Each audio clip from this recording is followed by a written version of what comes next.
बिस्मिल्लाहिर्रहमानिर्रहीम। Welcome to Hanfiya's kitchen. आज kitchen में मैं बना रही हूँ मेथी राइस। मेथी राइस वैसे तो बहुत चंद इंग्रेडिएंट्स में ही तैयार हो जाता है और सर्दियों में ये बहुत बेस्ट है फॉर हेल्थ। मेथी दाने के फ़वाइद तो वैसे भी आप लोगों को पता है। ये मैंने मेथी दाना लिया है, ये है तकरीबन आधा पाव से कम, आधा पाव नहीं है, आधा पाव से कम है। और ये मैंने राइस लिए हुए हैं, बासमती राइस हैं और ये आधा किलो यानी हाफ़ केजी से थोड़े से ज़्यादा ही हैं। तो इसकी क्वांटिटी इस हिसाब से है कि बहुत ज़्यादा मेथी दाना ना हो जाए राइस के अंदर, और मेथी दाने को हम ज़्यादा देर तक भिगोएंगे नहीं।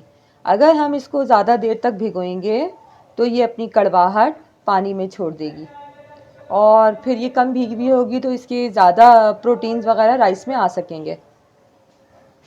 चलें शुरू करते हैं। ये ऑयल है मेरे पास, हाफ़ कप ऑयल मैंने इसमें ऐड किया है।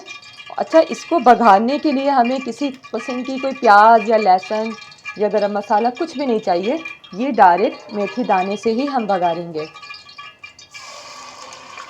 ये मेथी दाना मैंने इसमें ऐड किया है, ये थोड़ा सा कुक होगा यानी कि रोस्ट हो जाएगा इसके साथ सिर्फ 2 या 3 मिनट्स के लिए। ये सॉल्ट इसमें ऐड करेंगे।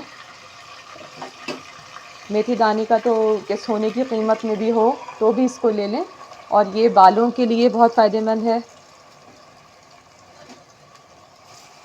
और तमाम फ़ायदों के साथ साथ इसका ये भी फ़ायदा है कि जो जिनके बाल वगैरह झड़ रहे हों वो इसको यूज़ किया करें। पानी का हमेशा ये होता है चावलों में कि जितने चावल होते हैं उससे डबल क्वांटिटी हमें पानी की ऐड करनी होती है इसमें।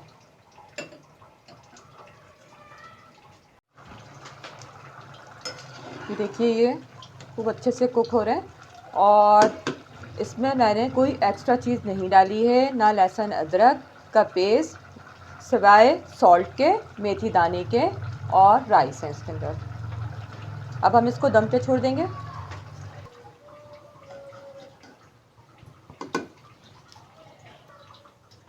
ये रेडी है, अब इसको डिश आउट करेंगे। ये मेथी राइस या मेथी की खिचड़ी जिसे कहा जाता है, आपको ये 1 कप गर्म दूध के साथ लेना है। तो इस तरह से आपका बेहतरीन किस्म का लंच भी हो जाएगा और आपकी बॉडी अगर डल रहती है सर्दियों में तो उसकी एक्टिविटी जो है वो इंक्रीज़ हो जाएगी।